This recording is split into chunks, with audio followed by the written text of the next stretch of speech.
ne croyez pas qu'ils vous font une fleur en baissant le prix de l'eau. J'espère que tous, vous allez faire l'effort quand même de pas fanfaronner sur une baisse de prix de l'eau, parce qu'avec les éléments chiffrés que je vous ai donnés là, ça vous montre bien que encore, il y a une sacrée poire pour la soif, encore même pour une régie publique, que là, le prix de l'eau, je peux vous le dire tout de suite, on pourra encore le faire baisser de 20% avec ces éléments-là. Chaque année, on va payer au total, là, 90 000 euros, je crois, sur le contrat par an. Donc, ça fait 651 000 euros sur les locaux.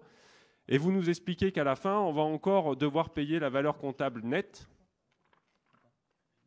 résiduelle.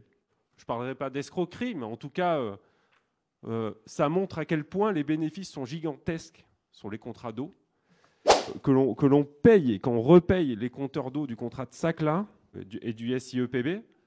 Je ne comprends pas non plus, quand on arrive à des baisses du prix du mètre cube de 50% dans certaines communes, les compteurs, on les a payés 3 fois, quoi.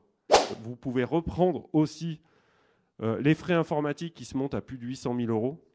Qu'est-ce qu'ils ont amené en termes de recherche et qu'est-ce qu'ils nous ont amené en termes de recherche qui justifierait, par exemple, sur cette nouvelle délégation, qu'on paie sur les 7 ans 1 092 000 euros en frais de recherche. Quand on nous a présenté les bilans comptables, ils étaient toujours négatifs et ces gens-là perdaient de l'argent sur le territoire.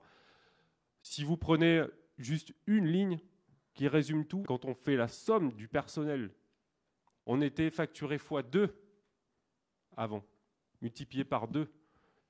Voilà, ça c'est l'ensemble des frais cachés.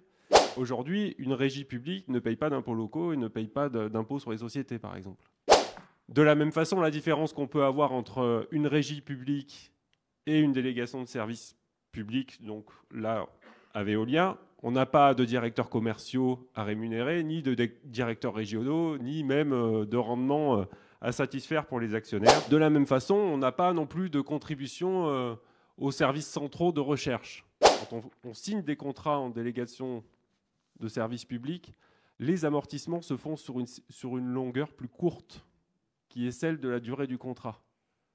Une régie publique, si vous achetez des locaux, elle peut l'amortir sur 30 ans. Donc le montant du prêt que vous adossez en face, il est forcément moins élevé. Je vous soutiendrai sur toute démarche qui ira dans le bon sens, c'est-à-dire qui aboutirait à la construction d'une régie sur le territoire. Vous le savez que ça fait des années qu'on les épluche, ces bilans comptables de Veolia. On vous avait écrit la dernière fois pour vous montrer les constructions et comment les bénéfices étaient masqués.